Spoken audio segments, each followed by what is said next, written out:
There is a particular kind of exhaustion that only the endlessly kind woman knows.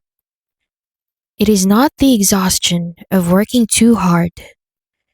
It is the exhaustion of being poured out, of giving so consistently, so reflexively to so many people that at the end of the day, you reach inside yourself for something and find that you have given it all away.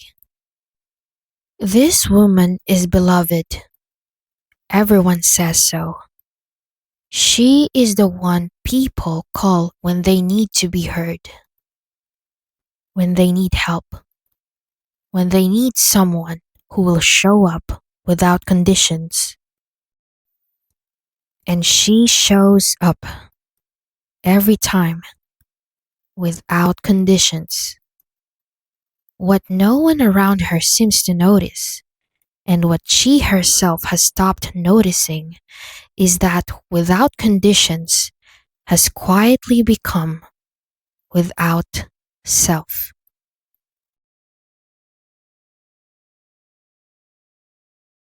We live in a world that canonizes kindness.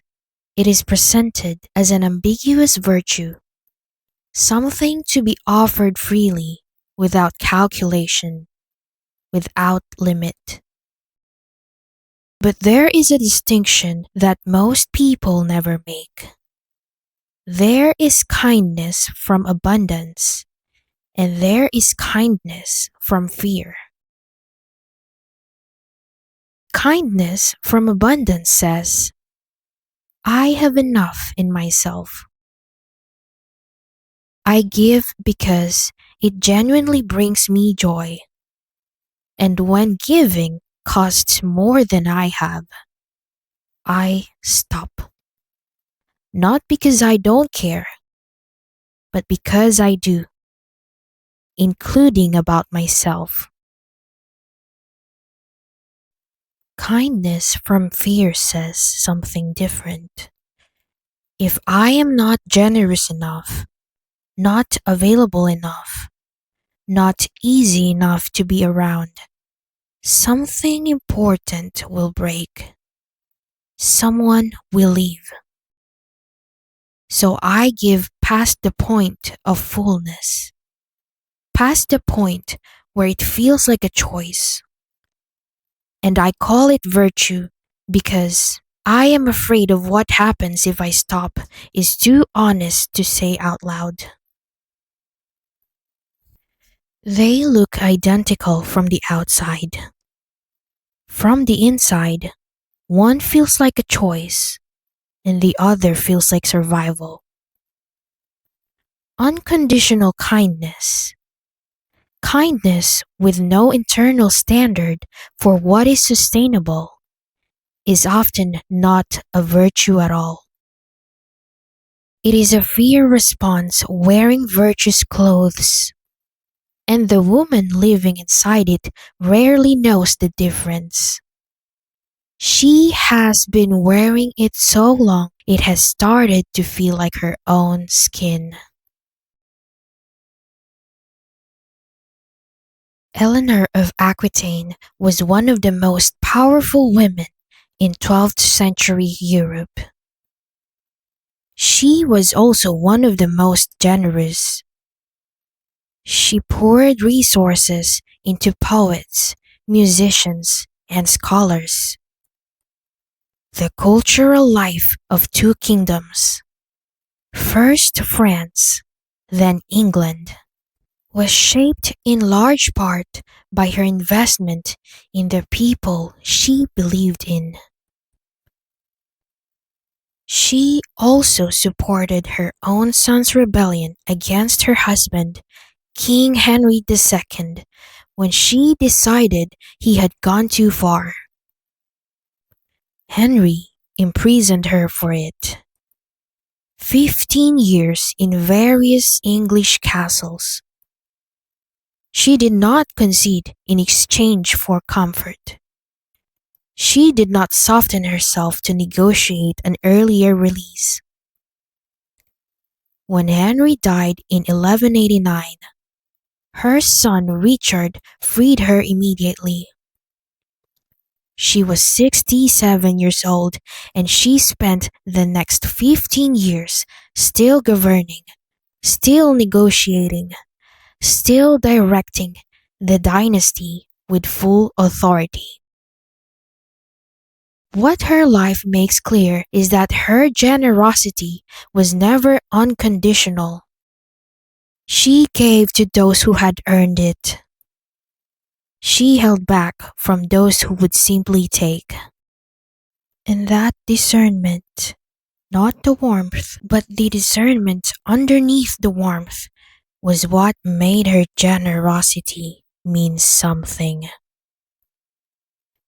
It was also what left her with something to give after 15 years of captivity.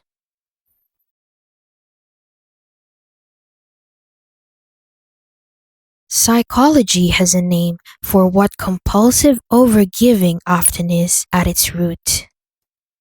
It is called fawning, and it begins as a survival response. When we grow up in environments where love was conditional, where approval had to be earned through performance, where conflict felt genuinely dangerous, the nervous system learns to manage other people's emotional states as a way of staying safe. We become expert at reading what others need before they ask. We smooth tensions before they become conflicts. We make ourselves easy to be around. Because difficult to be around once carried real consequences. This response is adaptive. It works.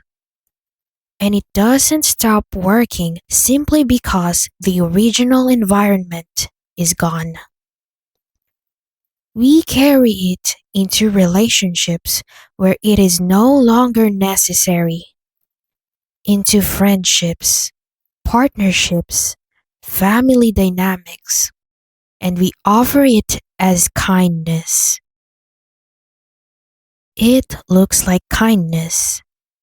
It produces warmth and closeness and genuine appreciation.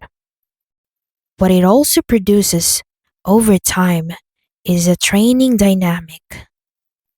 The people around us learn that their discomfort will be managed for them, that our needs are negotiable, that we will show up whether they do or not. People don't learn how to treat you from your words. They learn from what you sustain.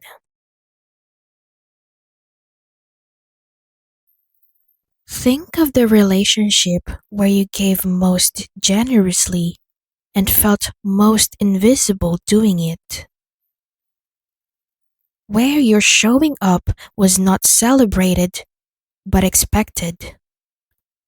Where you rescheduled, redirected, swallowed things, not because you were forced to, but because the alternative felt like a kind of failure you were not willing to sit with. Think about when that pattern started, because it did not begin the day you first felt invisible. It began the day you showed up anyway when you shouldn't have, and the day after that, until invisible became the baseline, the thing they no longer thought to notice because it was simply how things worked between you. The resentment you feel about this is not a flaw. It is a signal. Your own system telling you something crossed the line from giving to losing a long time ago.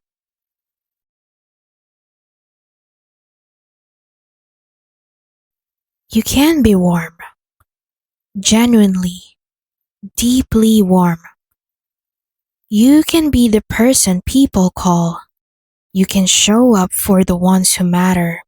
And you can have a standard for who those people are. Without guilt. Without apology. Without performing elaborate internal justifications for why having limits doesn't make you cold. Kindness with discernment is not a lesser form of kindness. It is the only form that is honest. The only form that doesn't hollow you out quietly while you're tending to everyone else.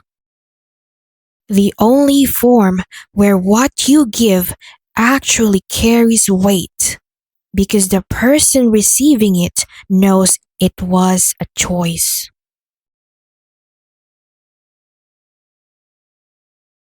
If this resonated with you, share it with a woman in your life who gives too much to the wrong people.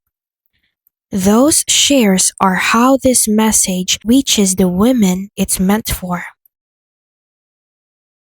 Subscribe to Cleopatra Mindset so you don't miss the next one. This is Gray. Until next time, choose carefully who receives what you have to give.